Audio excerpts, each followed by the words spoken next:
So that's 80 grit. You can see the burr, that crackly stuff on the top, that's the burr. So I'm going to go from 80 grit to 320. There's the marker. So there's the difference between 80 grit and 320. You can see the grinding marks are much finer there than they are here. Right, and here is after the leather wheel. So I'll make sure that I can.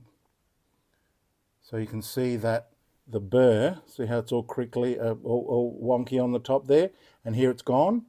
Right, so that's the burr gone. And now we'll get to the kangaroo strop. Here it is.